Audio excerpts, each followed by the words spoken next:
Assalamualaikum warahmatullahi wabarakatuh. Alhamdulillah.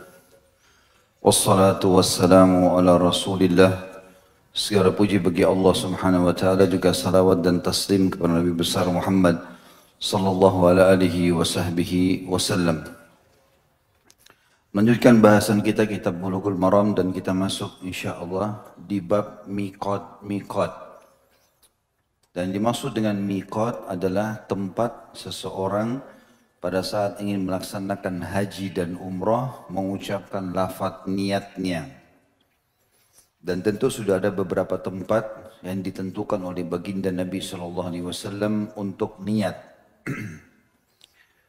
Bermula daripada hadis nomor 590 dari Ibnu Abbas radhiyallahu anhuma, anna Nabiy sallallahu alaihi wasallam waqqata li ahli al-Madinati Dzul Khulaifah wa li ahli Syamil Juhfa wa li ahli Najdin Qarnal Manazil wa li ahli al-Yamani Yalamlam hunna lahunna wa liman ata alaihinna min ghairihinna mimman arada al-hajj wal umrah wa man kana duna dhalika famin haitsu ansha'a hatta ahlu Makkah min Makkah.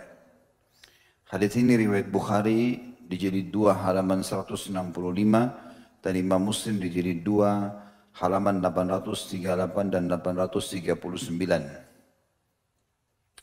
Terjemahannya bahwasanya Nabi SAW telah menetapkan miqat, tempat niat Dzul Khulaifah untuk penduduk Madinah. Dan tempat ini tentu sangat masyhur di Madinah.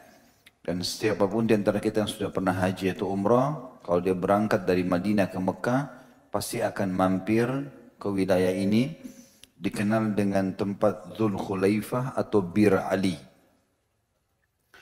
Al-Juhfa untuk penduduk negeri Syam. Ya, setahu saya ini ada di Syria.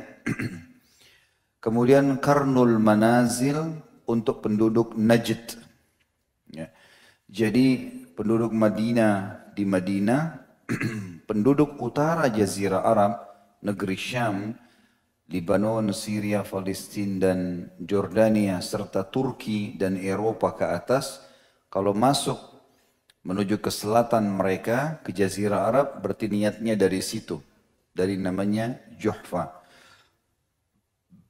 Untuk penduduk Najd, sebuah tempat namanya Qarnul Manazil. Setahu saya ini ikut wilayah Irak. Ya. Dan wilayah Najd adalah wilayah timurnya Jazirah Arab. Irak, Iran, Rusia, dan seterusnya. Kemudian selatan Jazirah Arab, bagian bawahnya, termasuk Asia Tenggara, kita pun orang Indonesia, itu dari Yalamlam yang berada di wilayah Yaman. Biasanya kita kalau naik Saudi Airlines, kalau kita mau turun landing di Jeddah, sekitar 15 menit sebelum landing, di perbatasan antara Yaman dengan Saudi, ada wilayah tempat namanya Yalamlam, tempat niat. Semua yang dari selatan Jazirah Arab, niatnya di sini. Khusus wilayah barat berarti wilayah Afrika, maka mereka masuk ke Dzul Khulaifah Madinah. Dikatakan dalam riwayat ini, mikot ini untuk penduduk kota-kota tersebut dan untuk orang-orang dari luar daerah tersebut yang melewatinya, dari orang yang ingin berhaji dan umrah. Sedangkan penduduk yang tempat tinggalnya lebih dekat daripada mikot tersebut, maka mikotnya dari tempatnya sampai penduduk Mekah, dari Mekah mikotnya. Sebagian ulama mengatakan khusus penduduk Mekah dan Jeddah, mereka mikot dari rumah mereka sendiri. Khusus 2 kota ini. Yang lainnya mengikuti mikot yang ada sebagaimana sudah disebutkan tadi. Kemudian dari Aisyah radhiyallahu anha, hadis selanjutnya 591, anna Nabi sallallahu alaihi wasallam wakkata li ahli al-Iraqi dzata irq. Bahwasanya Nabi sallallahu alaihi wasallam juga menentukan miqat untuk penduduk Irak di Dzatu Irq. Dan hadis ini diriwayatkan Abu Dawud dan An-Nasa'i. Abu Dawud menyebutkan di jilid 2 halaman 143, An-Nasa'i jilid 5 halaman 124, 125, dan juga disahihkan oleh Syekh Al-Albani dalam Al-Irwa di jilid 4 halaman 176. Sedangkan dalam Sahih Al-Bukhari, anna Umar huwa alladhi waqqata dzata irq, bahwasanya Umar lah yang telah menentukan miqat dzatu irq. Itu disebutkan bahwasanya hadis ini riwayat Bukhari di jilid 2 halaman 166, dan dalam riwayat Ahmad, Abu Dawud juga Tirmidzi dari Ibnu Abbas radhiyallahu anhuma anna Nabi sallallahu alaihi wasallam waqqata li ahli al-masyriqi al-aqiq, dan bahwasanya Nabi SAW telah menentukan miqat penduduk daerah timur ahlul masyriq al-aqiq. Dan ini tentu hadisnya khusus yang terakhir dinilai mungkar oleh sebagian besar ulama karena memang penduduk wilayah timur sebagaimana saya katakan tadi telah mengikuti wilayah Madinah. Dan sementara hadis yang sebelumnya bahwasanya penduduk Madinah atau penduduk Mekah, penduduk Irak ditentukan Dzatu Irq oleh Umar, ini juga dibicarakan oleh para ulama karena riwayat sebelumnya dikatakan Nabi SAW yang tentukan. Artinya terkadang di satu wilayah ada beberapa miqat yang ditunjuk oleh Nabi SAW selain miqat induk. Seperti contoh kasus, waktu Nabi SAW membebaskan kota Mekah, beliau masuk dengan pasukan, bukan niat umrah, merebut Mekah. Setelah itu Nabi SAW melanjutkan perjuangan dan peperangan beliau SAW menuju ke kota Taif dan bertemu dengan pasukan suku Hawazim di lembah Hunain. Terjadilah perang Hunain dan dimenangkan oleh Nabi SAW. Waktu itu beliau mengepung kota Taif setelah menang di lembah Hunain. Tapi orang-orang Taif tidak ada yang mau keluar sampai mereka mengirim surat kepada Nabi SAW, "Hai Muhammad, walaupun kau tinggal di lokasi ini setahun kami tidak akan keluar melawanmu." Maka Nabi SAW pun pulang. Waktu beliau ingin pulang ke Madinah, beliau mampir di sebuah wilayah namanya Ji'ranah. Wilayah ini Nabi SAW tunggu di situ, meletakkan harta rampasan perang dan membagi-bagikannya kepada pasukan muslimin yang direbut di perang Hunain. Kemudian beliau pun niat ihram dari situ. Kemudian beliau masuk ke Mekah lalu beliau umrah. Maka ada pendapat ulama yang mengatakan Ji'ran adalah miqat. Padahal sebenarnya penduduk Mekah bisa miqat dari rumahnya. Tapi Nabi SAW menambahkan miqat, dan begitu juga kejadian dengan Dzatu Irq yang disebutkan tadi di Irak. Sementara sudah ada penduduk wilayah Najd memiliki tadi Qarnul Manazil. Kesimpulan yang kita sampaikan di dalam bab kedua yang kita jelaskan masalah miqat-miqat ini adalah yang perlu digarisbawahi sabda Nabi SAW penentuan tempat-tempat miqat ini, dan juga dikatakan dalam potongan hadis ini bahwasanya miqat-miqat tersebut adalah untuk penduduk setempat dan penduduk dari luar tempat tersebut yang kebetulan melewatinya. Di sini ulama fikih mengeluarkan sebuah hukum dari kalimat melewatinya. Artinya tidak boleh seseorang lewat miqat tanpa niat. Ya. Kalau ada orang lewat miqat tidak niat, berarti dia tidak dianggap umrah ataupun haji, dia harus kembali ke miqat. Atau kalau dia sudah niat, juga harus diikuti dengan ihram. Kalau dia tidak ihram, maka sah niatnya, tapi di sini dia kena dam, kena hukuman menyembelih hewan kena lewat miqat tanpa niat. Bab ketiganya, macam-macam ihram dan tata caranya. Hadits 592 dari Aisyah radhiyallahu anha, beliau berkata, "Kharajna ma'a Rasulillah sallallahu alaihi wasallam 'ama hajjatil wada', faminna man ahalla bi umrah, wa minna man ahalla bi hajjin wa umrah, wa minna man ahalla bi hajj. Wa ahalla Rasulullah sallallahu alaihi wasallam bil hajj. فأما من أحل بعمرة فحل وأما من أحل بحج أو جمع الحج والعمرة فلم يحل حتى كان يوم النحر. Hadis ini diriwayatkan Imam Bukhari di jilid 2 halaman 175, Imam Muslim di jilid 2 halaman 873. Terjemahannya tentang macam-macam ihram dan tata caranya. Kata Aisyah anha, kami keluar berangkat bersama Rasulullah SAW pada tahun yang dikenal dengan Haji Wada. Wada artinya perpisahan.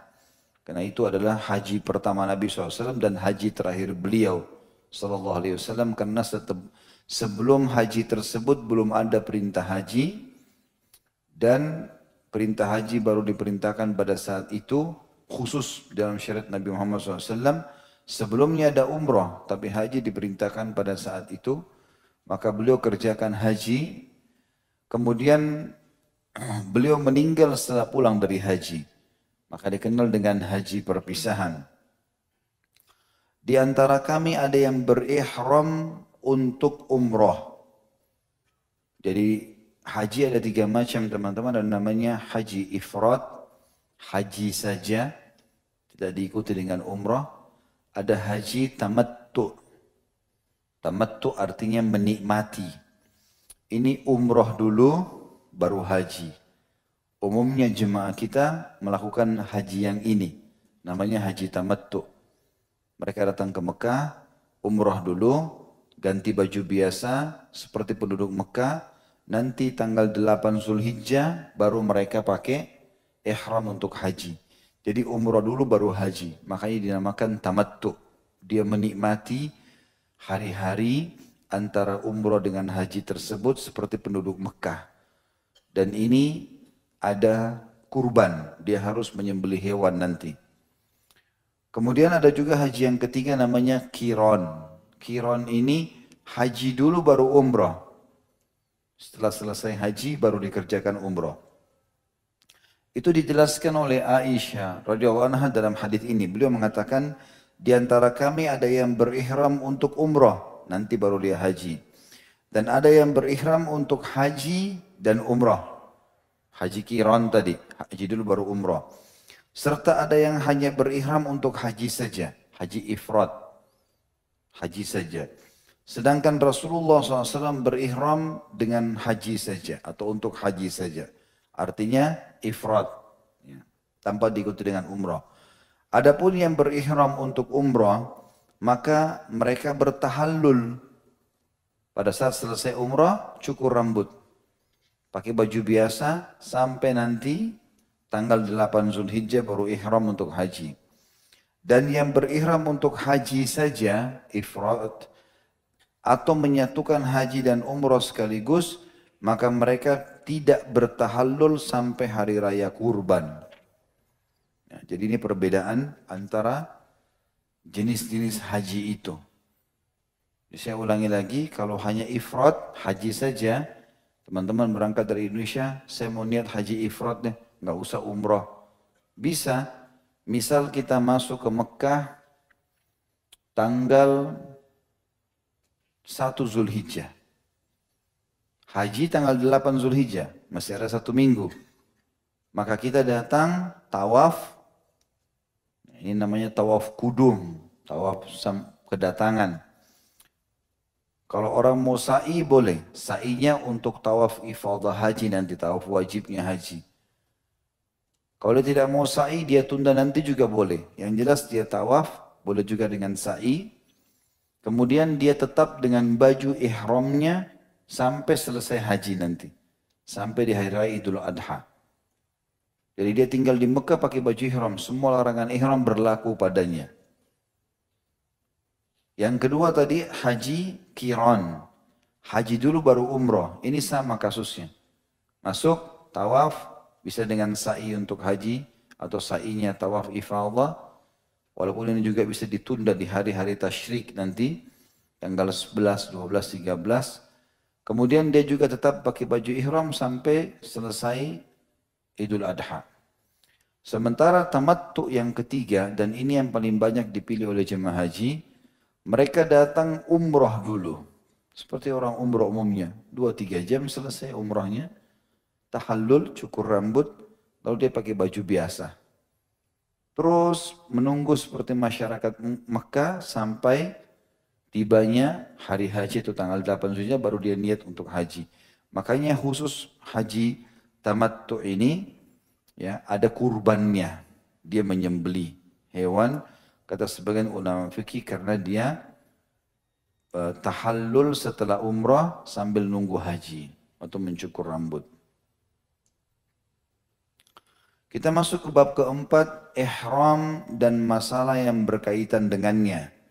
Hadits 593 dari Ibnu Umar radhiyallahu anhuma, beliau berkata, "Ma ahalla Rasulullah sallallahu alaihi wasallam illa min indil masjid." Rasulullah SAW tidak berihram kecuali dari masjid. Hadits ini muttafaqun alaih.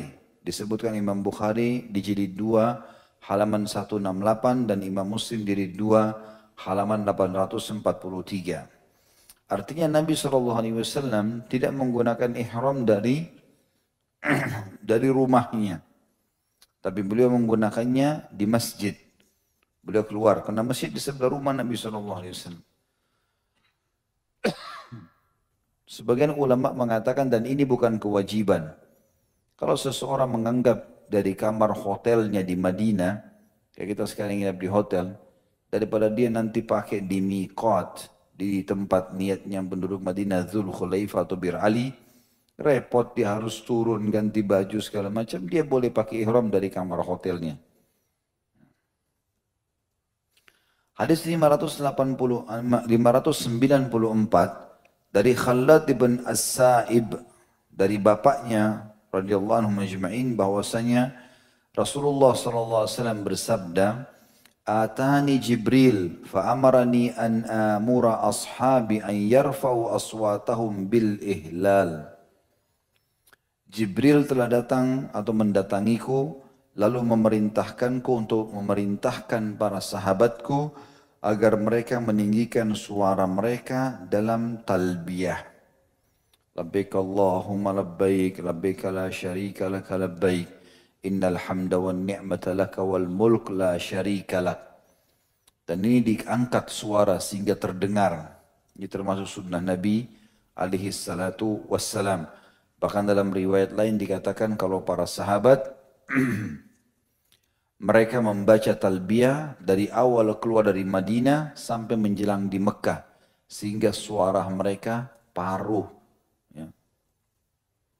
Hadis ini diriwayatkan oleh Imam 5, Imam Ahmad di jilid 4 halaman 55, Abu Dawud jilid 2 halaman 162, An-Nasai jilid 5 halaman 162, At-Tirmidzi jilid 3 halaman 191, Ibnu Majah jilid 2 halaman 975, dan Ibnu Hibban di jilid 9 halaman 111.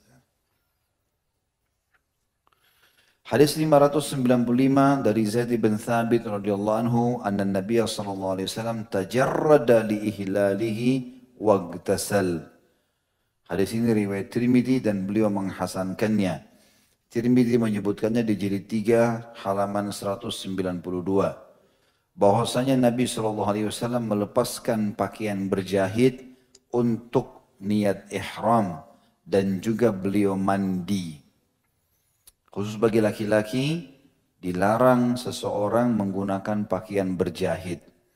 Jadi kita kalau sudah niat ihram, apalagi kalau sudah lewatin miqat dan sudah niat, tidak boleh lagi ada baju kaos, kemeja, kopiah, ya. Tidak lagi, maaf, celana dalam, celana bagi laki-laki cuma 2 lembar kain ihram. Dan itu pun disulam, bukan dijahit. Dipakai satu izar di bawah dan satu rida di atas. Kalau perempuan tentu pakainya lengkap. Tapi kalau laki-laki 2 lembar kain ini. Dan lebih afdal lagi berwarna putih. Jadi boleh warna lain tapi lebih afdal warna putih. Serta sunnah Nabi SAW untuk mandi dengan niat mandi ihram. Tentu ada banyak sunnah-sunnah ihram ya. Mandi, memotong kuku, mencukur bulu ketiak, mencukur bulu kemaluan, mencukur kumis bagi laki-laki. Ini semua sunnah-sunnah ya. Tentu di sini juga ada larangan ihram. Nanti mungkin akan disebutkan tentang masalah tidak bolehnya pakai wangi-wangian ya setelah niat ihram. Jadi pada saat mandi boleh pakai sabun, pakai sampo, pakai roll on. Baju ihram kita boleh dicuci pakai pewangi sebelum niat. Tapi kalau sudah dipakai dan sudah niat mulai jalan menuju ke Mekah lewati miqat, maka enggak boleh lagi semua, ada larangan-larangannya. Hadis 596 dari Ibnu Umar radhiyallahu anhu, beliau berkata, anna Rasulullah sallallahu alaihi wasallam su'ila ma yalbasul muhrimu min ath-thiyab faqala la talbasul qamisu walal amaimu walal sarawilat walal baranis walal khifaf illa ahadun la yajidun na'laini falyalbasil khuffain وَلْيَقْطَعْهُمَا أَسْفَلَ مِنَ الْكَعْبَيْنِ وَلَا تَلْبَسُوا شَيْئًا مِنَ الثِّيَابِ مَسَّهُ الزَّعْفَرَانِ وَلَا الْوَرْسِ. Bahwasanya Rasulullah SAW pernah ditanya pakaian apa yang dikenakan orang yang berihram. Maka beliau menjawab, janganlah kalian memakai gamis, sorban, celana, jubah yang disambung dengan tutup kepala. Ada gamis yang biasa pakai tutup kepalanya. Dan jangan juga menggunakan kaos kaki atau khuf. Kecuali seseorang yang tidak mendapatkan sepasang sandal, maka pakailah khuf. Dan hendaklah dia memotong keduanya hingga di bawah mata kakinya. Jadi khuf ini bisa berarti kaos kaki ya. Kalau tidak ada sandal maka boleh. Atau orang pakai sepatu, nggak boleh yang menutup mata kakinya. Dan janganlah mengenakan pakaian yang diolesi oleh minyak za'faran ataupun wars. Di sini disebutkan tentu penjelasan kalau wars adalah nama tumbuhan berwarna kuning berbau wangi dipakai sebagai bahan celupan. Sebagian ulama mengatakan dari hadits ini ada pendapatnya, ada pendapat yang mengatakan kalau seseorang mau pakai baju ihram, lebih baik dia membiarkan tanpa wangi-wangian. Termasuk mencucinya tidak dengan wangi-wangian. Tapi ini pendapat. Pendapat yang lebih kuat sebenarnya dibolehkan seseorang menggunakan sesuatu yang wangi pada saat mencucinya. Beranjak daripada hadis setelahnya. Hadis tentu hadis tadi itu sebelumnya maaf, yang 596 itu diriwayatkan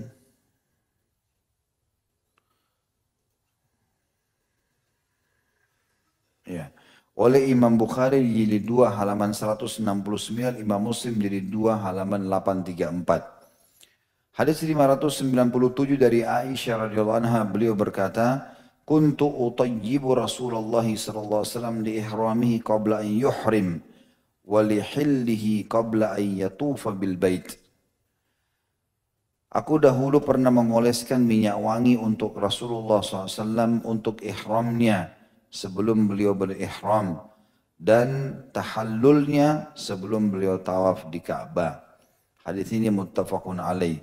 Hadis ini diriwayatkan Bukhari jilid 2 halaman 168 dan Imam Muslim jilid 2 halaman 846.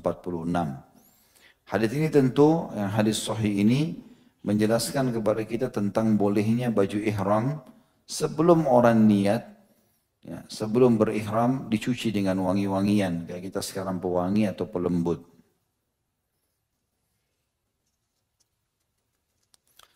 Hadis 598,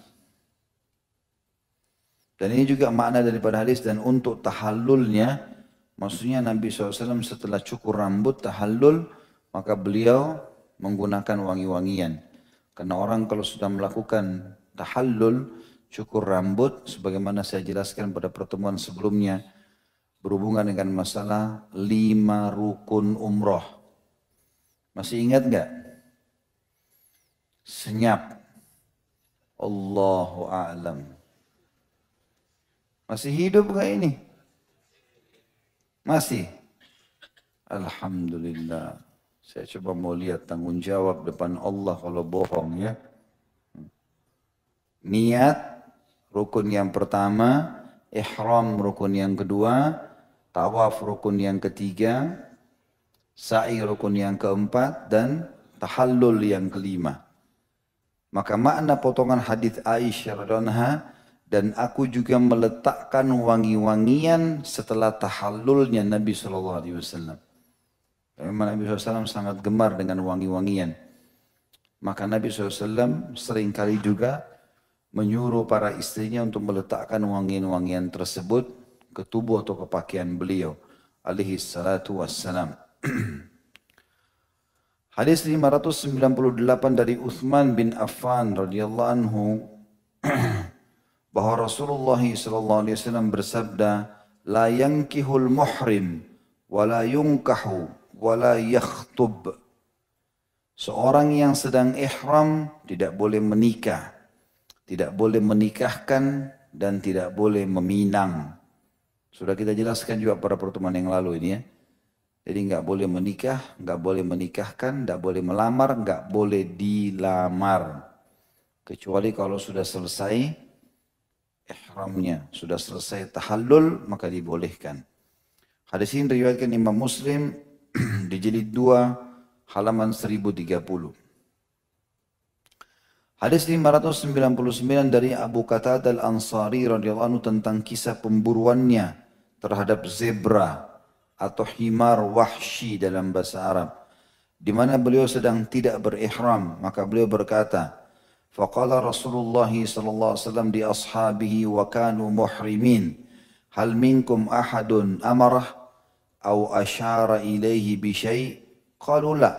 Qala faqulu ma baqiya min lahmi. Rasulullah SAW bertanya kepada para sahabat beliau di mana mereka sedang dalam keadaan berihram. Apakah ada salah seorang dari kalian yang menyuruhnya, maksudnya menyuruh Abu Qatadah memburu zebra ini, karena dia berburu, ya, dipanah kemudian dikejar. Dan waktu itu kebetulan semuanya berihram kecuali Abu Qatadah. Abu Qatadah tidak berihram. Lalu kemudian Nabi SAW balik kepada para sahabat yang lain, karena Abu Qatadah mau hidangkan zebra itu, mau dimasak, mau diberikan kepada para sahabat yang sedang ihram. Ada enggak seseorang dari kalian yang menyuruhnya, menyuruh Abu Qatadah, atau memberi isyarat kepadanya dengan sesuatu untuk melakukan pemburuan tersebut? Maka mereka menjawab tidak. Maka beliau bersabda, makanlah daging yang masih tersisa. Tentu ada larangan teman-teman sekalian bagi orang yang ihram untuk berburu. Ini juga sudah saya jelaskan di pertemuan kita yang sebelumnya. Pada saat saya rincikan 5 rukun umrah dan saya tambah dengan rukun ke-6 untuk haji, yaitu wukuf di Arafah. Saya sudah jelaskan tentang masalah sunnahnya ihram, kemudian larangan ihram. Begitu juga dengan tawaf, kita sudah jelaskan sunnahnya tawaf. Ya, kemudian juga kita sudah jelaskan sa'i dan sunnahnya sa'i, dan tahallul mana yang lebih afdal, gundul baru kemudian datang yang setelahnya cukur. Ya. Begitu pula dengan ada larangan orang ihram untuk berburu, sebagaimana Allah berfirman, A'udzu billahi minasyaitonir rajim, ya ayyuhalladzina amanu la taqtulus sayda wa antum hurum. Hai orang beriman, jangan pernah kalian berburu hewan darat sementara kalian sedang berihram. Tapi kalau seandainya kita mampir ke satu restoran, dia menjual hewan buruan dan dia bukan ihram, dia bukan muhrim, dan dia juga bukan ya, diminta oleh salah satu orang yang berihram, tolong burulah hewan itu. Ya, saya pengen makan itu, kelinci kah, kambing kah, dan seterusnya.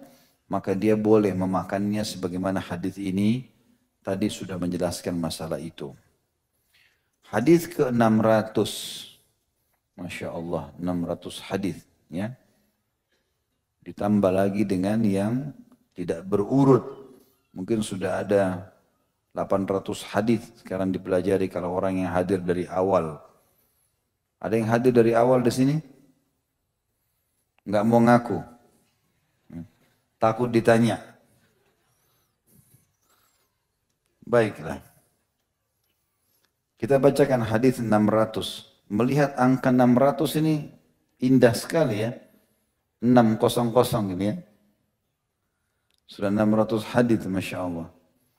Dari As-Sa'ab Al-Jassamah Al-Laythi radhiyallahu anhu, annahu ahda li Rasulillah SAW himaran wahsyian wa huwa bil abwa'i aw biwaddan.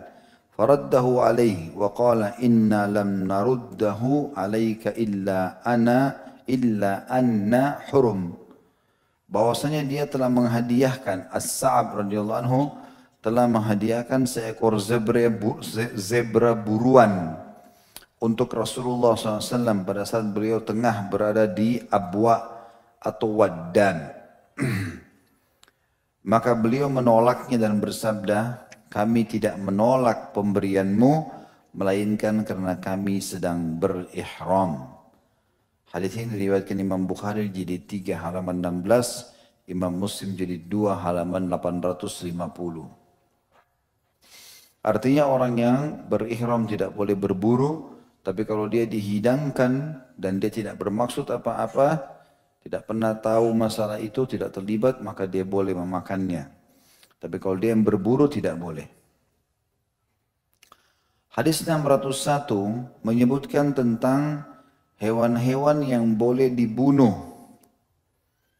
Baik sedang ihram atau tidak sedang ihram. Baik di wilayah haram atau di wilayah halal. Wilayah haram kayak Mekah sama Madinah. Selain daripada itu dikenal dengan wilayah halal. Haram artinya dimuliakan. Makanya kita katakan Mekah dan Madinah haramain. Julukan Raja Saudi sekarang Khadimul Haramain Syarifain. Ya, pembantu dua wilayah haram yang dimuliakan. Dikatakan dalam hadis ini dari Aisyah radhiyallahu anha, beliau berkata, Rasulullah sallallahu alaihi wasallam bersabda, khamsun minad dawabi kulluhunna fawasiq yuqtalna fil hilli wal haram al-aqrabu wal hida'ah wal ghurabu wal fa'ra wal kalbul aqur. Hadis ini tentu diriwayatkan Imam Bukhari di jilid 3 halaman 17, Imam Muslim jilid 2 halaman 857. Ada 5 binatang yang semuanya fasik. Fasik artinya mengganggu, buruk. Boleh dibunuh di luar tanah haram, tanah suci, atau di dalam tanah haram. Walaupun kita sedang berihram. Yang pertama adalah kalajengking. Yang kedua, burung raja wali. Yang ketiga, burung gagak. Yang keempat, tikus. Dan yang kelima, anjing buas. Atau anjing yang suka menggigit. Ya. Anjing buas. Dan ini memberikan gambaran kepada kita, orang tadi kalau lagi ihram tidak boleh berburu hewan. Tapi di sini dia bukan masuk dalam berburu. Hewan ini memang dasarnya boleh dibunuh. Bahkan ada hadis lain di bab sholat yang menjelaskan bolehnya seseorang membunuh ular dan kalajengking dalam sholatnya. Ya, kata Nabi SAW, 2 hewan yang membinasakan bunuhlah walaupun kalian sedang dalam keadaan sholat ular dan kalajengking. Hadis 602 dari Ibnu Abbas radhiyallahu anhuma anna Nabiy sallallahu alaihi wasallam ihtajama wa huwa muhrim, bahwasanya Nabi sallallahu alaihi wasallam berbekam dalam keadaan beliau berihram. Hadis ini riwayat Bukhari dan Imam Muslim. Imam Bukhari menyebutkan di jilid 2 halaman 19, Imam Muslim jilid 2 862. Tentu ini hadis 601 tentang hewan yang boleh dibunuh. Kita tidak banyak merincikan ya. Tapi di sini memang ada bab khusus masalah sebenarnya bolehnya membunuh hewan-hewan ini. Tapi ada rincian, saya kasih gambarannya. Seperti misalnya ada hadis lain yang menyebutkan 5 hewan dibunuh di wilayah haram atau di luar haram. Di dalamnya masuk ular. Jadi ada 7 jenis hewan yang boleh kita bunuh. Ular, kalajengking, rajawali, gagak, tikus, kemudian anjing buas dan cecak. Ya. Kenapa Allah suruh bunuh? Allahu a'lam. Ada hikmah, enggak ada hikmah tetap kita jalankan. Kenapa Allah haramkan babi? Ada hikmah, enggak hikmah tetap kita haramkan. Orang beriman menerimanya. Kalau nanti ada hikmahnya ya itu pertambahan saja. Karena enggak ada hikmah pun kita temukan, tetap saja kita tentunya mentaati Allah dan Rasulnya alaihissalatu wassalam. Dan kata para ulama dalam bab mimpi, siapapun yang mimpi hewan-hewan yang 7 ini, berarti menandakan ada orang-orang yang buruk yang sedang mendekati dia. Seperti disebutkan oleh Ibnu Sirin rahimahullah, orang mimpi digigit tikus atau didekati tikus atau kalajengking atau ular. Ini berarti ada penjahat atau orang-orang fasik, lawan jenis yang buruk yang mau mendekati dia. Termasuk kalau orang istikharah, minta petunjuk kalau dia mau menikah lalu dia mimpi salah satu hewan ini, berarti yang jadi calonnya kemungkinan punya makna ke sana. Ini dijelaskan oleh Ibnu Sirin rahimahullah dalam ta'wil mimpi, atau masalah ta'wil mimpi, karena hewan-hewan ini disuruh bunuh. Ya, disuruh bunuh. Seringkali juga orang kalau kena sihir, mimpinya pasti salah satu dari 7 hewan ini. Dia mimpi kalajengking kah, dia mimpi ular kah, dan seterusnya. Khusus masalah dari 7 jenis hewan ini, ular, ini ada hukum tersendiri lagi kalau seandainya kita melihat ular di rumah. Bukan di tempat lain, di rumah. Maka sunnah Nabi SAW untuk mengusirnya 3 kali. Katakan, keluarlah. 3 kali diusir. Karena kata Nabi SAW, kalau kalian temukan ular di rumah kalian, maka ingatkanlah 3 kali. Kalau dia jelmahan jin, dia akan pergi. Dan kalau dia tidak bergerak, tidak pergi, berarti dia ular biasa, bunuhlah dia. Ini perintah Nabi SAW dan pernah terjadi di zaman Nabi SAW dalam hadis Bukhari, seorang sahabat baru menikah. Begitu dia pulang dari masjid Nabi SAW menuju ke rumahnya, dia temukan istrinya keluar tanpa hijab. Cemburu dia. Maka dia marah, kelihatan raut wajahnya marah. Lalu istrinya bilang, jangan kamu marah dulu. Lihat ada apa di dalam rumah. Maka anak muda itu pun, sahabat itu pun masuk, ditemukan di ranjangnya ada ular besar. Maka dia pun langsung menghunuskan pedangnya dan melawan ular tersebut. Lalu dua-duanya mati. Ya. Kata Nabi SAW, entah siapa yang mati duluan di antara keduanya. Tapi kalau ada ular di rumah kalian, ingatkanlah 3 kali sebagaimana hadis yang sudah saya jelaskan tadi. Hadis 602 menjelaskan tentang bekam. Dan bekam ini satu pengobatan yang semestinya setiap orang di antara kita melakukan, teman-teman sekalian. Bekam artinya mengeluarkan darah kotor dari tubuh. Dan paling afdal dikerjakan di tanggal 17, 19, ataupun 21. Dari bulan Hijriah.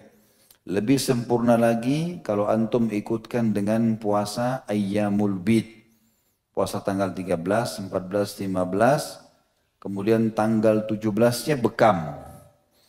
Makanya tempat bekam-bekam di Jakarta pun ini, kalau yang sudah faham sunnah biasanya penuh. Ya. Karena teman-teman yang sudah ikuti kajian-kajian itu sudah mulai tahu mereka memenuhi tempat-tempat bekam di tanggal 17, 19, 21.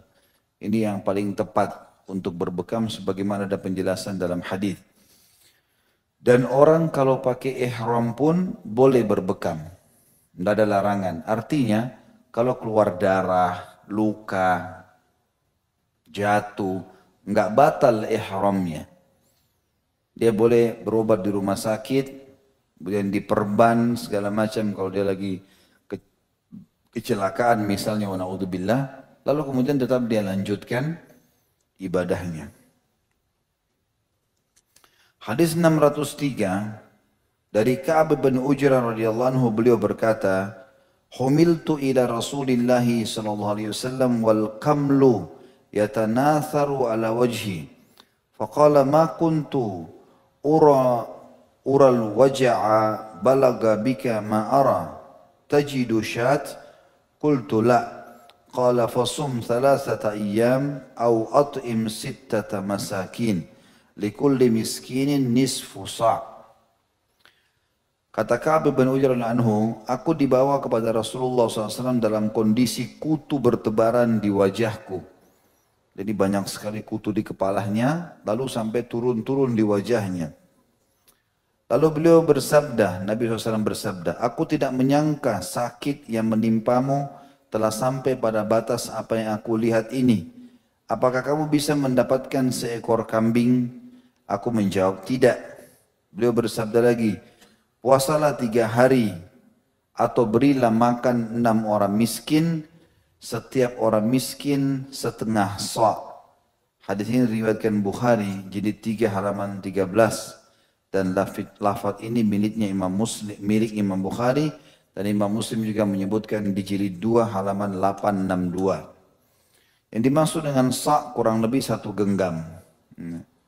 Berarti setengah sa', setengahnya itu. Hadis ini menjelaskan kepada kita tentang hukum. Sebagian ulama mengatakan masalah gugurnya rambut. Biasanya orang kalau punya kutu gatal. Dan pada saat itu Ka'ab bin Ujrah sedang ihram, sedang berihram. Lalu karena gatalnya maka dia sering menggaruk kepalanya, maka gugurlah rambutnya, gitu kan. Maka Nabi SAW mengingatkan kepada dia untuk membayar denda. Membayar denda. Karena sebenarnya dia bisa membersihkan rambutnya sebelum dia pakai baju ihram. Makanya sunnahnya mandi. Termasuk kalau kita sekarang alhamdulillah termudahkan ada sampo yang bagus, yang berkualitas tinggi, yang bisa mematikan ketombe dan menghilangkan ketombe dan juga kutu. Maka itu sangat bagus untuk dipakai. Nah tapi karena ini gugur banyak rambutnya dan karena dia garuk secara sengaja, maka dia kena dam namanya, sembelih hewan.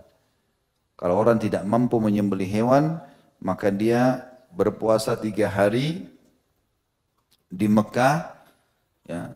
Kalau dia tidak mampu, maka dia boleh memberikan 6 orang miskin makanan.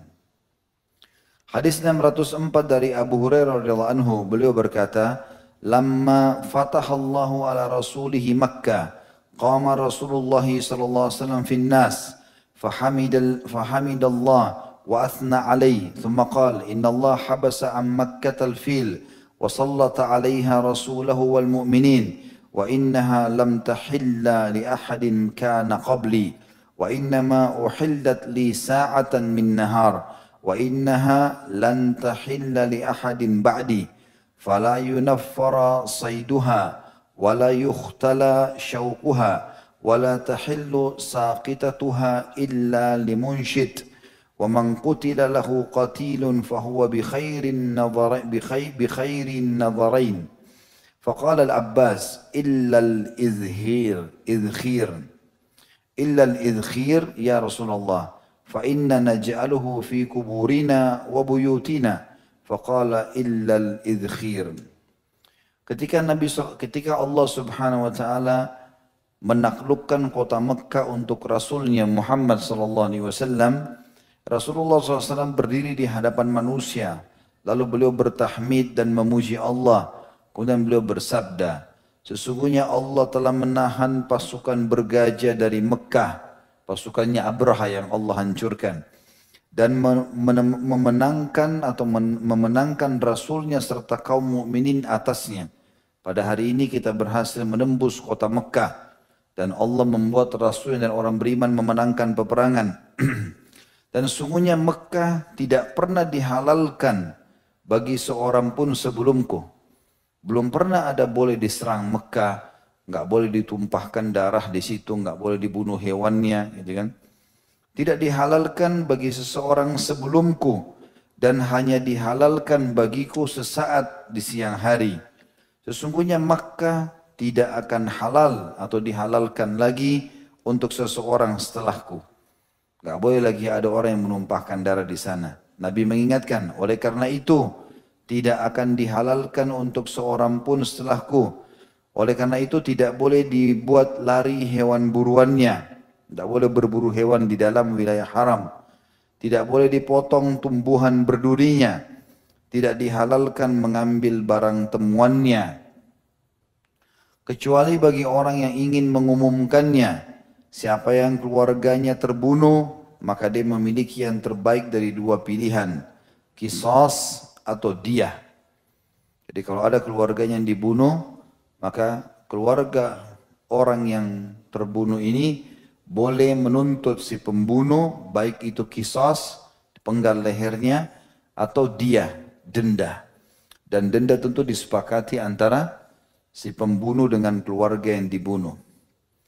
Lalu Al-Abbas berkata, kecuali pohon idkhir ya Rasulullah. Karena kami biasa menjadikannya sebagai penutup untuk lubang-lubang kecil kuburan dan atap rumah kami. Maka Nabi SAW mengatakan kecuali idkhir. Dan di footnote nomor 1189 disebutkan idkhir merupakan tumbuhan yang terkenal di kalangan penduduk Mekah.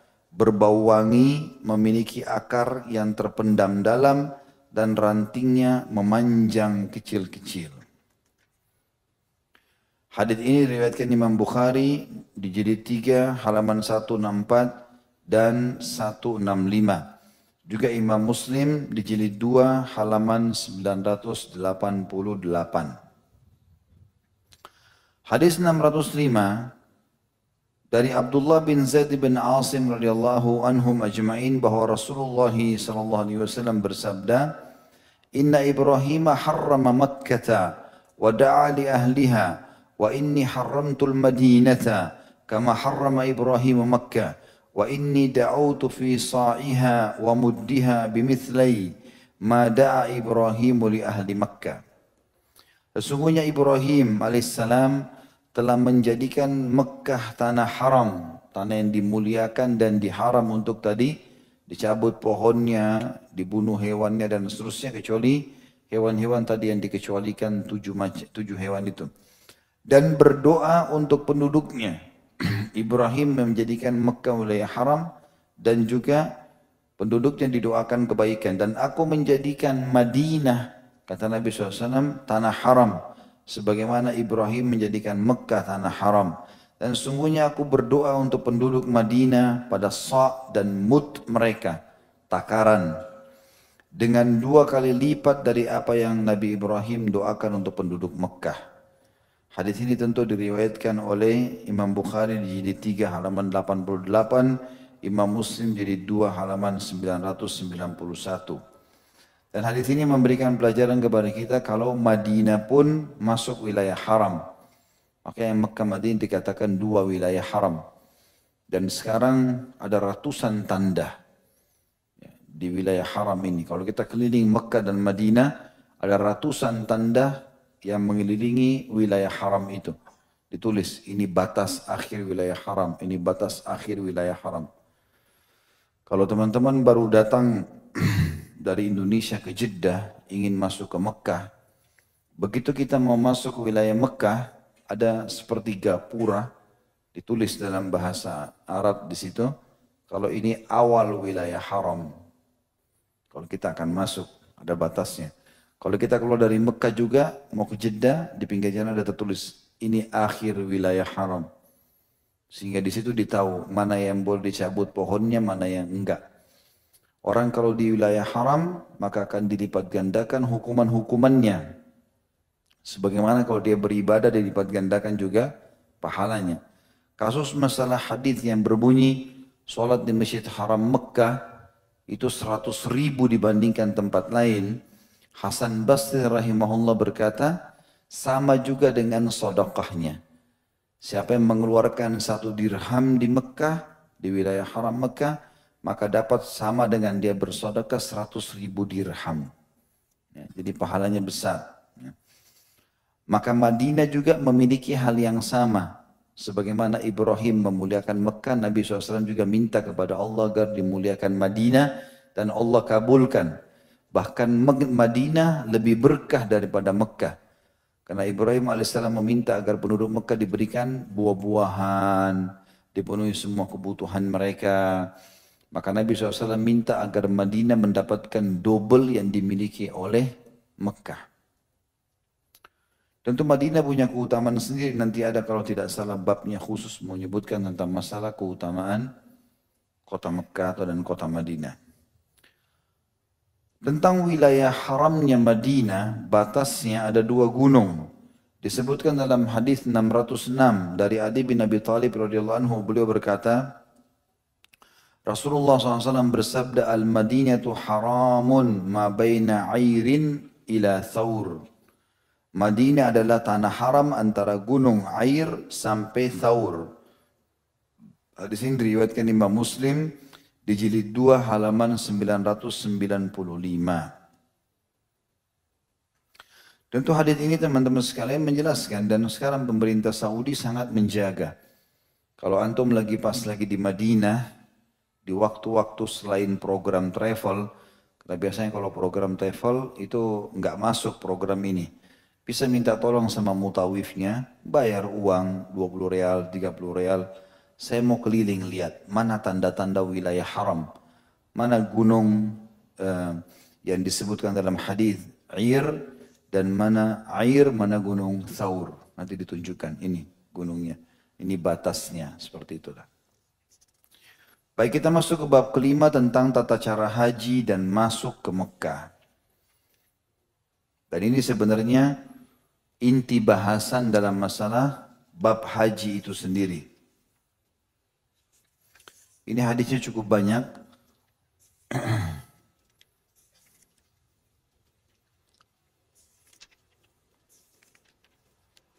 Ya, kurang lebih dari hadis 607 sampai hadis 643 yang menjelaskan tentang masalah tata cara haji. Kita mulai, mudah-mudahan insyaAllah Allah mudahkan kita menyelesaikan. Hadis 607 dari Jabir bin Abdullah radhiyallahu anhuma anna Rasulullah sallallahu alaihi wasallam hajja fa kharajna ma'ah hatta idza ataina dzal khulaifa fa waladat Asma'u bintu Umais fa qala igtasili wastathfiri bi thawbin wa ahrimi. وصلى رسول الله صلى الله عليه وسلم في المسجد ثم ركب القصواء حتى إذا استوت به على البيضاء أهل بالتوحيد لبيك اللهم لبيك لبيك لا شريك لك لبيك إن الحمد والنعمة لك والملك لا شريك لك حتى إذا أتينا البيت استلم الركن فرمل 3 ومشى 4 ثم أتى مقام إبراهيم فصلى ثم رجع إلى الركن فاستلمه ثم خرج من الباب إلى الصفا فلما دنا من الصفا قرأ إن الصفا والمروة من شعائر الله أبدأ بما بدأ الله به فرقي الصفا حتى رأى البيت فاستقبل القبلة فوحد الله وكبر وقال لا إله إلا الله وحده لا شريك له له الملك وله الحمد وهو على كل شيء قدير la ilaha illallah wahda anjaza wa'da wa nasara abda wa hazamal ahzaba wahda. Sampai sini tentu karena hadisnya panjang saya terjemahkan dulu. Nanti baru kita lanjutkan.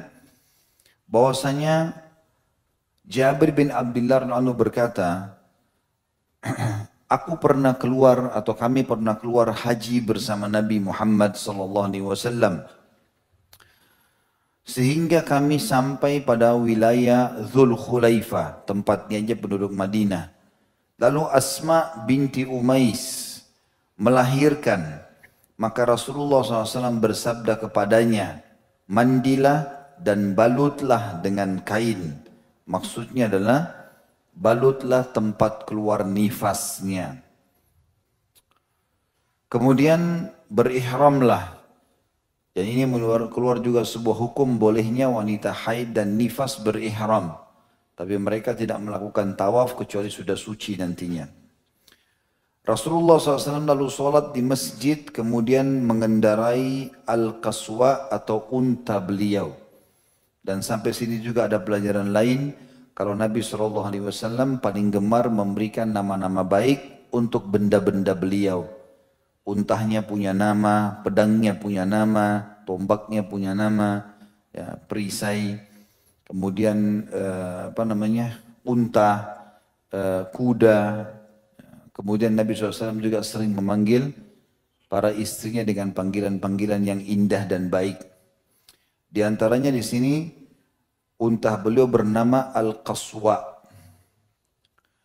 Sampai ketika untahnya tersebut telah tegak di daratan Al-Baydha, beliau bertalbiyah dengan tauhid. Artinya lembah Bir Ali, Dzul Khulaifah itu seperti lembah. Waktu Nabi SAW niat, beliau lewat di lembah itu, pada saat sudah naik agak tinggi, sudah mau menuju ke Mekah, baru beliau mulai talbiyah. Dengan membaca labbaik Allahumma labbaik, aku memenuhi panggilanmu ya Allah, dengan santun labbaik la syarika laka labbaik, aku memanggil panggilanmu dengan santun tanpa sekutu bersamamu. Innal hamda, segala puji bagimu, wan ni'mata, dan segala nikmat juga darimu, wal mulk la syarika lak, serta kerajaan milikmu, tidak ada sekutu bersamamu. Sehingga ketika kami sampai di Ka'bah, beliau mengusap rukun atau hajar aswad, lalu berlari kecil 3 putaran. Makna mengusap, bisa maknanya kata ulama hadis menciumnya, bisa memakna mengusapnya, bisa juga maknanya memberikan isyarat dengan tangan, karena tiga-tiganya memiliki riwayat. Lalu beliau berlari kecil, namanya ramel, di 3 putaran pertama. Dan berjalan pada 4 putaran setelahnya. Tidak lagi berlari kecil karena 7 kali tawaf. Setelah itu beliau mendatangi makam Ibrahim dan sholat. Kemudian beliau kembali ke rukun Hajar Aswad dan mengusapnya. Kemudian keluar dari pintu menuju Bukit Safa. Jadi selesai tawaf 7 kali. Sunnah Nabi SAW 3 kali pertama berlari kecil atau lebih cepat, 4 kalinya berjalan santai. Dan sudah saya jelaskan juga di pertemuan kita sebelumnya, sunnah Nabi SAW laki-laki memperlihatkan lengan tangan kanannya dengan melipat baju ihram di bawah ketiak kanannya dan diletakkan sisa kain di pundak kirinya. Kemudian Nabi SAW, setelah beliau sholat di makam Ibrahim, beliau kembali ke rukun Hajar Aswad untuk mengusapnya. Dan ini sunnah Nabi SAW. Kemudian keluar dari pintu menuju Safa. Ketika telah dekat dari Bukit Safa, beliau membaca firman Allah, Inna Safa wal Marwata min sya'airillah. Setelah lanjutnya, وَمَنْ حَجَّ الْبَيْتَ وَإِتَمَرَ فَلَا جُنَاحَ عَلَيْهِ أَن يَطَّوَّفَ بِهِمَا وَمَنْ تَطَوَّعَ خَيْرًا فَإِنَّ اللَّهَ شَاكِرٌ عَلِيمٌ. Ini dalam Al-Baqarah ayat 157. Sesungguhnya Safa dan Marwah adalah sebagian dari syiar Allah. Siapa yang haji dan umrah di sana, semestinya dia melakukan tawaf di Baitillah, dia harusnya jalan di sa'i, dia harus berjalan di antara Safa dan Marwah. Dan siapa yang jalan di situ, sesungguhnya Allah maha mensyukuri atau membalas dengan balasan yang baik. Dan juga Nabi SAW mengucapkan, Abda'u bima bada'a Allahu bihi. Aku memulai ini sebagaimana Allah telah perintahkan. Lalu beliau mendaki bukit Safa hingga melihat Ka'bah, lalu menghadap kiblat dan mentauhidkan Allah serta bertakbir. Setelah beliau mengucapkan, La ilaha illallah wahdahu la syarikalah. Tidak ada Tuhan yang berhak disembah selain Allah. Anjaza wa'dah, dia telah memenuhi janji-janjinya. Wa nasara abda, dan memberikan kemenangan hambanya, maksudnya Muhammad SAW. Wa hazamal ahzaba wahda, dan telah mengalahkan ahzab, jamak daripada hizib yang berarti kelompok-kelompok yang Allah berikan nama surah nomor 33 surah Ahzab, pasukan dari 10.000 orang, 10.000 orang dari semua suku-suku yang membenci Islam lalu menyerang Madinah. Allah SWT mengalahkan mereka pada saat itu. Makanya dibaca pada saat mau Safa dan Marwah. Dikatakan thumma da'a baina dzalika thalatha marrat. Kemudian beliau berdoa di situ ya 3 kali. Thumma nazala ila al-marwati hatta sabba qadamahu fi batnil wadi. Kemudian Nabi SAW turun menuju bukit Marwah hingga kedua telapak kakinya menginjak dasar lembah. Jadi dulu sebenarnya itu lembah. Gunung Safa turun masuk ke puncaknya. Dasarnya lembah, baru naik lagi ke Gunung Marwah. Tapi sekarang oleh pemerintah Saudi sudah ditutup lembah itu. Di marmer. Jadi kesannya kayak sama rata. Yang sedikit menukik cuma tinggal Safa saja. Dikatakan lalu kemudian sampai ketika beliau mendaki, beliau berjalan ke arah Marwah. Dikatakan dalam lanjutan hatta idza sa'ida masya ila al-Marwah fa fa'ala 'ala al-Marwati kama fa'ala fi 'ala as-Safa. Lalu beliau pun mengulangi apa yang dikerjakan di Bukit Safa di Marwah. Titik-titik situ bagi teman-teman yang pegang bukunya ditulis fadzakar al-hadits. Ini bukan bagian daripada hadis ya, tapi dikasih tanda di situ maksudnya. Bismillah. Lalu kemudian penulis atau perawi mengatakan fadzakar al-hadits. Lalu disebutkan dalam lanjutan hadis. Wa fihi, dan di dalamnya. Jadi itu dikasih tanda kurung kalau yang pegang buku ya. Di garis bawahi ini bukan bagian dari hadis. Tapi disebutkan fadzakar al-hadits, maksudnya disebutkan lanjutan hadis wa fihi, dan di dalamnya. Falamma kana yaumut tarwiyati tawajjahu ila Mina. Dan pada saat sudah masuk hari tarwiyah, ya, hari tarwiyah maksudnya tanggal 8 Zulhijjah, maka mereka pun rame-rame menuju ke Mina. وركب النبي صلى الله عليه وسلم فصلى بها الظهر والعصر والمغرب والعشاء والفجر. Lalu Nabi SAW di hari Tarwiyah tanggal 8 itu sholat mengimami orang-orang zuhur dan asar, maghrib dan isya, juga sampai subuh. Thumma makatha qalilan hatta tala'at syams. Kemudian beliau pun menunggu di subuh, setelah sholat subuh tanggal 9 sampai mulai terbit matahari. Fa'ajaza hatta ata Arafah. Maka beliau pun bergerak menuju ke wilayah Arafah. Fawajadal kubbata qad duribat lahu binamirata fanazala biha. Maka Nabi SAW menemukan kemah sudah disiapkan di wilayah Namirah. Jadi di Arafah ada tempat dikenal dengan Namirah. Dan di situ dibukakan tenda Nabi SAW, maka Nabi pun turun di situ. Sekarang ada masjid besar dibangun oleh kerajaan Saudi namanya Masjid Namira. Hatta idza zalatis syams amara bil qaswa faruhilat lah. Kemudian pada saat sudah mulai terbenam matahari dari Arafah, maka beliau pun memerintahkan agar Al-Qaswa dipersiapkan atau unta beliau. Kemudian dikatakan faruhilat lahu fa'ata batnal wadi fakhataban nas. Mohon maaf tadi bukan terbenam matahari ya. Pada saat matahari sudah mulai tergelincir, maksudnya sudah masuk waktu duhur di Arafah, maka Nabi SAW minta untanya didatangkan Qaswa, lalu kemudian menuju ke tengah-tengah lembah Arafah, lalu beliau khataban nas, berkhutbah di depan manusia. Thumma adzan. Kemudian pada saat itu dikumandangkan azan duhur. Thumma aqama, kemudian langsung iqamah salat, fa shallal dhuhra, lalu beliau salat duhur dan mengimami orang salat duhur. Thumma aqama fa shallal asar. Setelah salam 2 rakaat, beliau pun langsung melanjutkan dengan asar.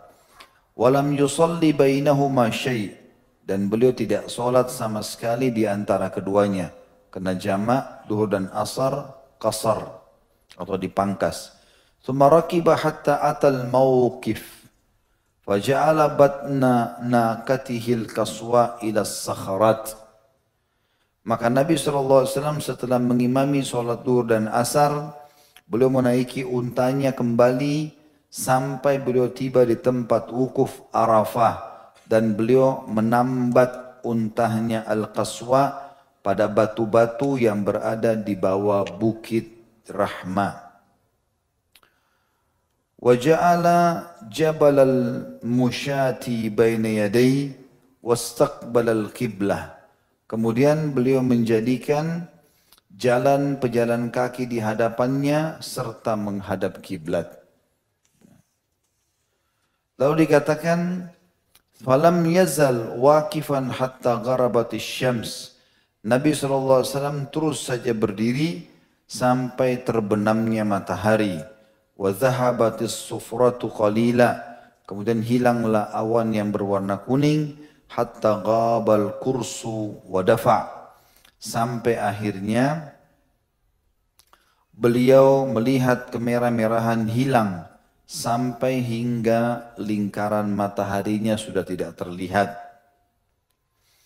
Wa yaqulu biyadihi al-yumna ayyuhan nas. Lalu beliau memberikan isyarat dengan tangan kanannya sambil bersabda, wahai sekalian manusia, as-sakinata, as-sakinata, tenang saja, tenang saja. Kullama ata jabalan arkha laha qalilan hatta tas'ad. Dan setiap kali Nabi SAW pada saat beliau sudah meninggalkan Arafah di waktu maghrib tanggal 9 itu, beliau mengencangkan tali kekangnya Al-Qaswa sampai kepalanya menyentuh tempat injakan kaki pelana, dan beliau memberikan isyarat dengan tangan kanannya, wahai manusia, tenanglah, tenanglah, tenanglah. Setiap kali mendapati daratan tinggi, beliau mengendorkan kekangannya sedikit agar untanya dapat naik. Ini tentu dikerjakan oleh Nabi SAW di Muzdalifah. Dikatakan dalam riwayat hatta atal Muzdalifah. Beliau kerjakan itu sampai tiba di wilayah Muzdalifah.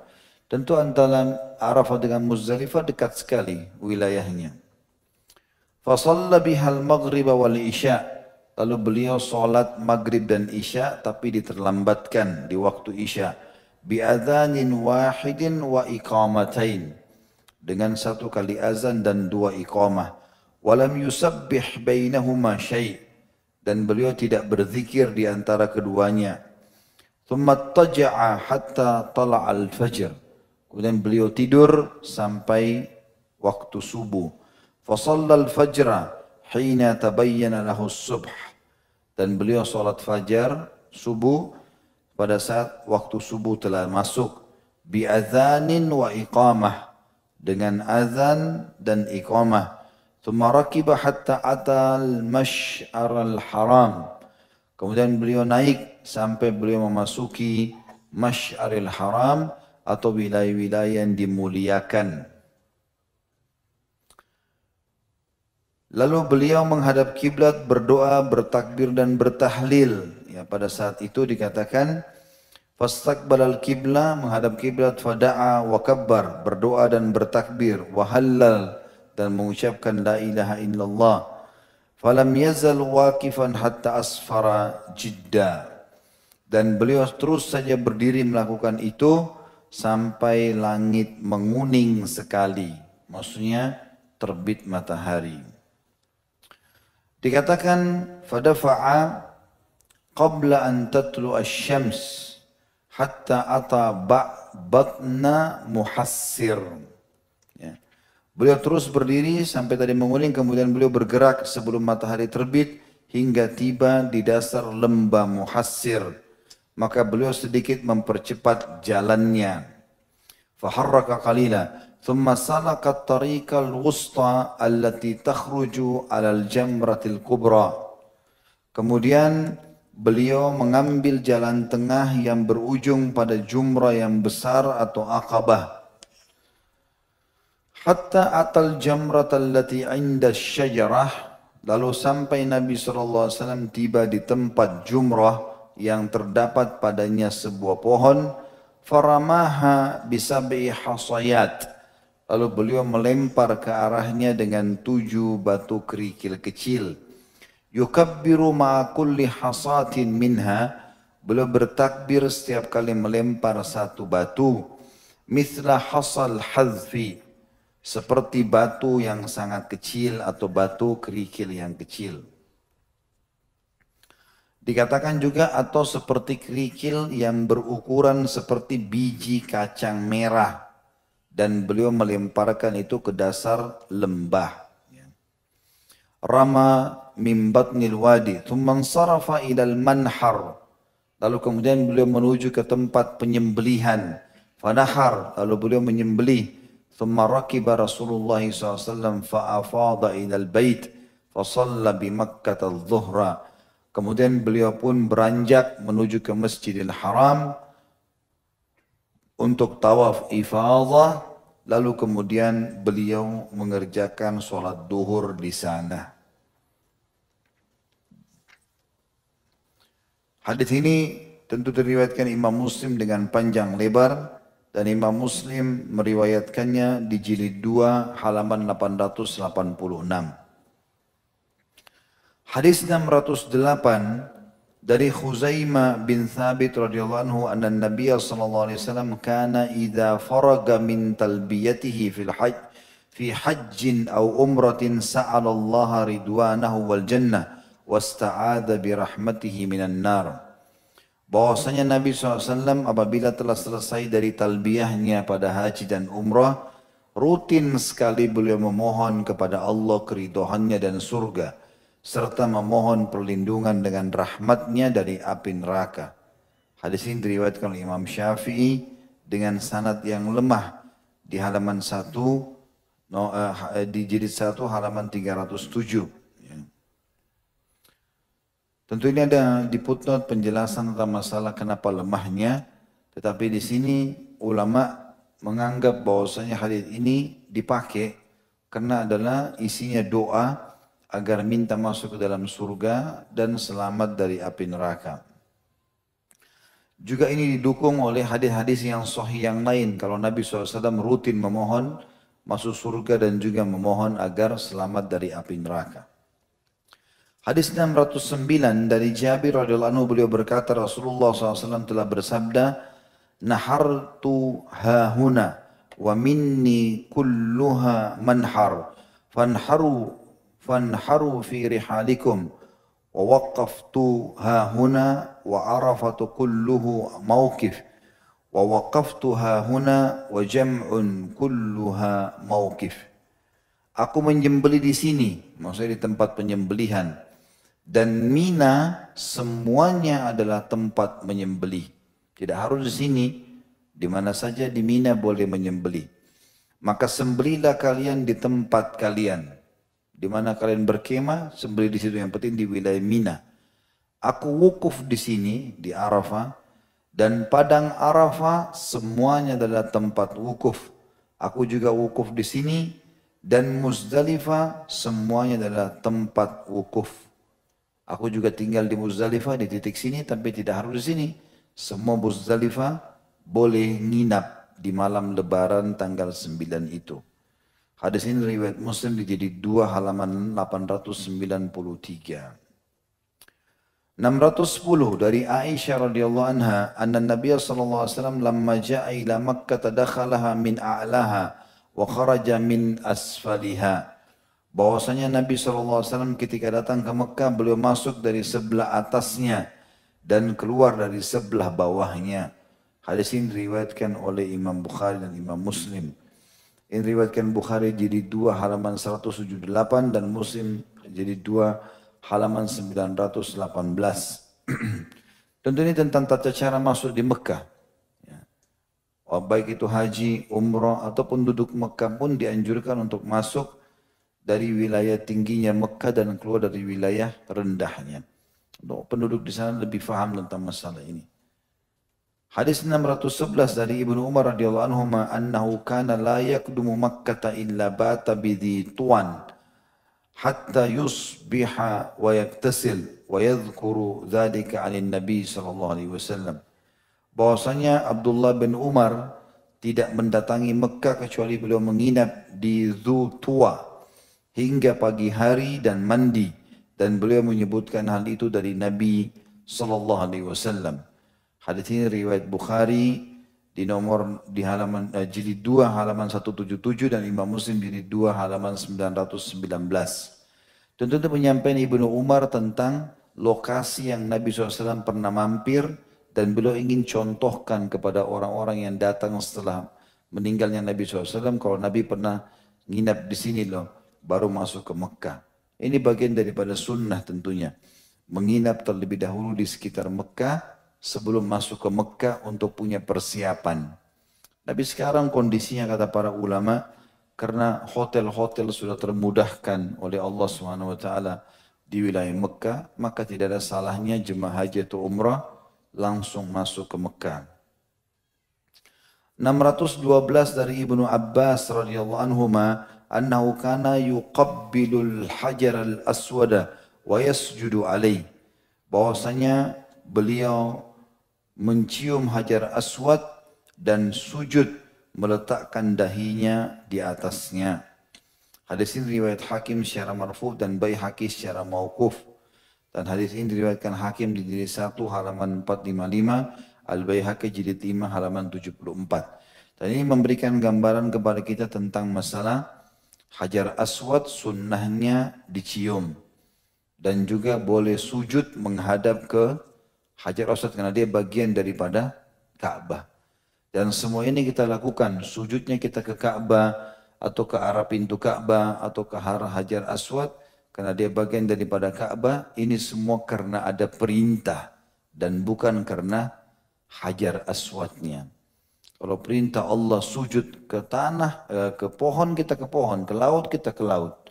Sebagaimana telah disebutkan bantahan seorang ulama di negeri Syam kepada seorang pastor yang mengatakan kalian melarang umat Islam menyembah berhala tapi kalian sendiri disembah berhala dengan sujud menghadap Ka'bah. Maka jawaban yang sangat bijak dia mengatakan, kami adalah kaum yang sangat patuh pada Tuhan kami dan kami tidak pernah niat untuk menyembah selain daripada Tuhan kami. Tapi karena kami sujud ke Ka'bah, kasusnya kan ada perintah. Kalau tidak ada perintah, maka kami tidak akan melakukan itu. Kemudian hadis selanjutnya, hadis 613 juga dari Ibnu Abbasin radhiyallahu anhuma, masih berhubungan dengan masalah tawaf. Beliau berkata, amarahumun Nabi sallallahu alaihi wasallam ay yarmulu thalathata aswatin wa yamshu arba'an ma bainar ruknain. Nabi SAW memerintahkan mereka untuk berdali kecil pada 3 putaran pertama di Ka'bah dan berjalan pada 4 putaran sisanya di antara 2 rukun. Hadis ini riwayat Imam Bukhari dan Imam Muslim. Imam Bukhari meriwayatkan di jilid 2 halaman 184, Imam Muslim jilid 2 halaman 922 dan 923. Ini sudah saya jelaskan tadi, tawaf 7 kali, 3 kali putaran pertama lebih cepat jalan daripada yang lainnya. Ini sunnah ya, bukan kewajiban. Jadi kalau kita jalan santai pun tidak berdosa dan tetap sah. Hadis 614 juga dari beliau atau Ibnu Abbas radhiyallahu anhu, beliau berkata, "Lam ara Rasulullah sallallahu alaihi wasallam yastalimu minal baiti ghairar ruknainil yamaniyain." Aku tidak pernah melihat Rasulullah SAW mengusap bagian dari Baitullah kecuali 2 rukun Yamani, Hajar Aswad dan rukun Yamani. Hadis ini diriwayatkan Imam Muslim di jilid 2 halaman 925. Dan ini tentu sebagian ulama menggunakan dalil ini sebagai bantahan terhadap orang yang suka mengusap-usap Ka'bah selain daripada 2 titik sudut ini. Hajar Aswad dan rukun Yamani. Sunnahnya diusap. Dan saya sudah bahasakan kalau ini sebenarnya sekarang dilumuri minyak wangi oleh pemerintah Saudi. Jadi kalau kita sedang ihram untuk menghindari wangi-wangian, jangan mengusapnya dulu. Nanti insya Allah selesai ihram, selesai tahallul, selesai umrah, kita pakai baju biasa, lagi tawaf sunnah, maka kita bebas untuk mengusapnya.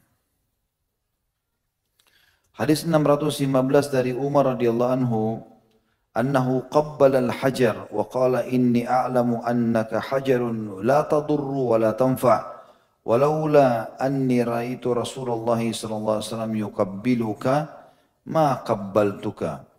Bahwasanya beliau pernah mencium Hajar Aswad dan berkata, sungguh aku tahu kamu hanyalah sebuah batu yang tidak dapat memberi mudarat maupun manfaat. Dan seandainya bukan karena aku melihat Rasulullah SAW telah menciummu, niscaya aku tidak akan menciummu. Hadis ini diriwayatkan Imam Bukhari di jilid 2 halaman 183 dan Imam Muslim jilid 2 halaman 925. Hadis ini pelajarannya besar sekali. Bahwasanya Hajar Aswad dicium karena Rasulullah SAW juga menciumnya. Jadi nggak usah digosok-gosok kopiannya di Hajar Aswad. Kalau ditanya kenapa Pak wangi, ya memang wangi, dikasih minyak wangi sama pemerintah Saudi, gitu kan. Sunnahnya cium atau mengusapnya, itu sunnah. Cukupkan dengan itu. Jangan dilakukan hal-hal yang lain.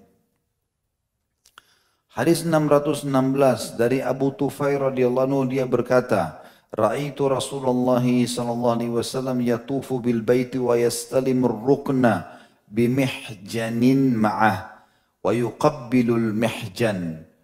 Aku melihat Rasulullah SAW tawaf mengelilingi Baitullah dan menyentuh rukun Hajar Aswad dengan mihjan. Dan mihjan disebutkan di situ ada penjelasan adalah tongkat yang dibengkokkan ujungnya. Yang beliau bawa, lalu beliau mencium mihjan tersebut. Hadis ini diriwayatkan oleh Imam Muslim di jilid 2 halaman 927.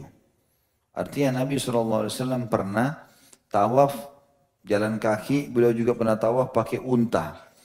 Satu waktu beliau tawaf pakai unta, pas tiba di Hajar Aswad, beliau tidak turun, beliau mengambil tongkatnya, mihjannya, ujungnya melengkung, ditempelkan di Hajar Aswad. Lalu kemudian beliau menarik dan mencium kayu tadi atau tongkat yang dipakai untuk menyentuh Hajar Aswad. Ini yang pernah dilakukan Nabi SAW kalau orang menggunakan itu, ya, kayu. Hadis 617 dari Ya'la bin Umayyah radhiyallahu anhu, beliau berkata, Tafa Rasulullah sallallahu alaihi wasallam muttabi'an biburdin akhdar. Nabi SAW tawaf dalam keadaan ittiba dengan pakaian burd berwarna hijau. Dan makna ittiba adalah meletakkan tengah kain di bawah ketiak tangan kanan. dan meletakkan kedua ujungnya di pundak kiri. Jadi saya bilang ihramnya diperlihatkan tangan lengan kanan lalu diangkat, diputar ke pundak sebelah kiri. Dan disebutkan dalam hadis ini kalau Nabi SAW menjadikan kain ihramnya selain putih dalam riwayat lain, juga beliau menggunakan burd yang berwarna hijau atau kain jenis kain yang berwarna hijau. Dan ini juga menandakan bolehnya ihram selain putih, tapi syaratnya bukan baju yang berjahit. Hadis ini diriwayatkan Imam 5 kecuali An-Nasai dan disahihkan oleh Tirmidzi. Ahmad meriwayatkan di jilid 4 halaman 224, Abu Dawud jilid 2 halaman 177, dan Tirmidzi jilid 3 halaman 214 dengan sanad hasan.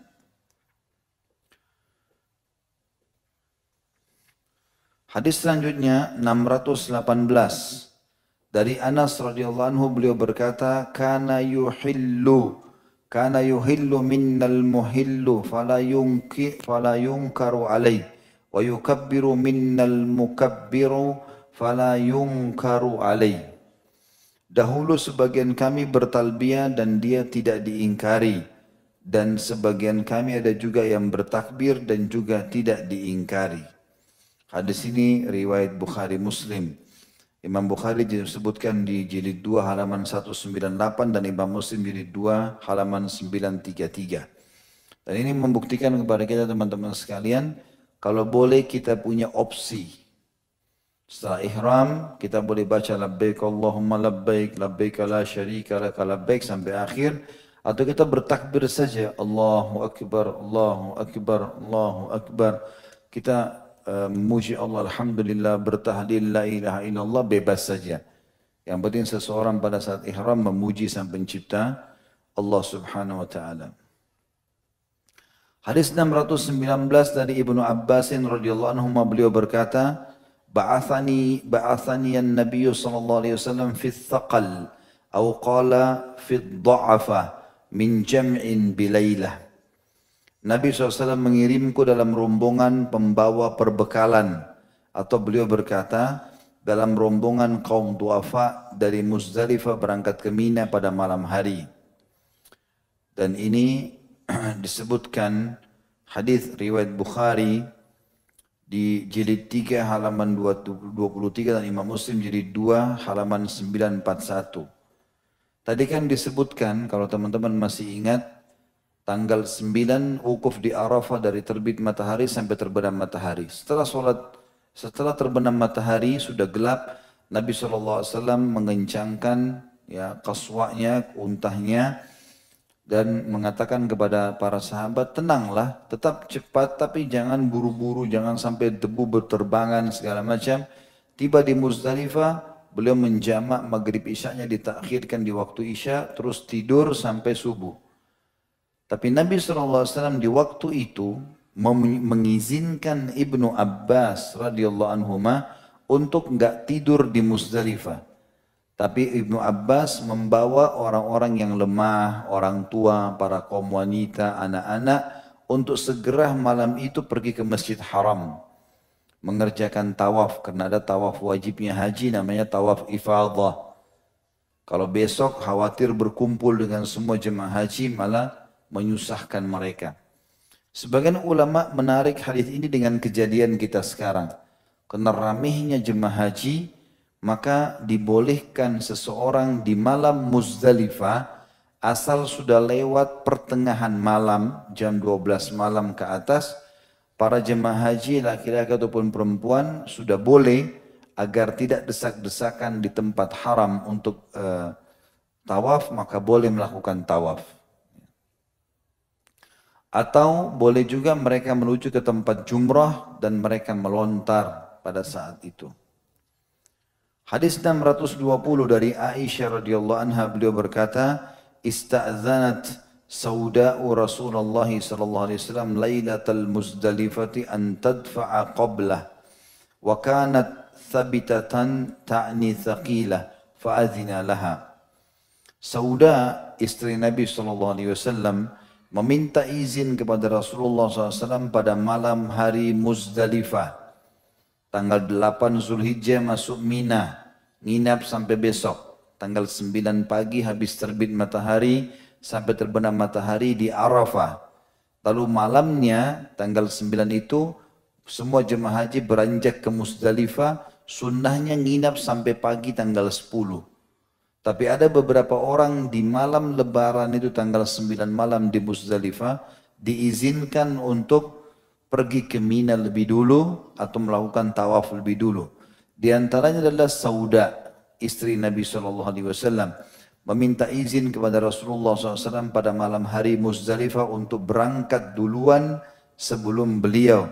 Dan dia adalah seorang yang lemah, maksudnya badannya berat, maka beliau pun SAW mengizinkannya.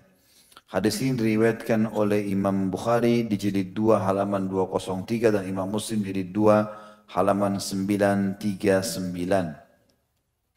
Tentu saya pernah jelaskan pertemuan yang lalu haji ya. Karena ini masalah haji saya coba gambarkan secara umum lagi kembali. Haji dari tanggal 8 sampai tanggal 13 Zulhijjah. 6 hari. Sunnahnya 2 hari. Tanggal 8 sunnah, tanggal 13 sunnah. Artinya hadir, enggak berdosa, hadir dapat pahala. Tapi yang wajib 4 hari, tengah-tengahnya. Tanggal 8 sampai 13, 8 dan 13 sunnah. Di tengah-tengahnya 9, 10, 11, 12 wajib. Jelas sampai sini? Baik.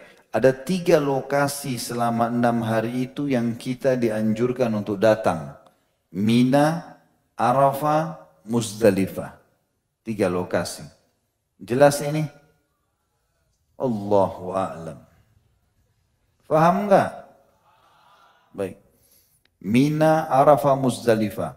Yang paling banyak jemaah haji tinggal di situ Mina. Dari 6 hari 8 sampai 13 itu Mina, semuanya dari 6 hari ini 5 hari di Mina. Tanggal 8 di Mina, kemudian 10, 11, 12, 13.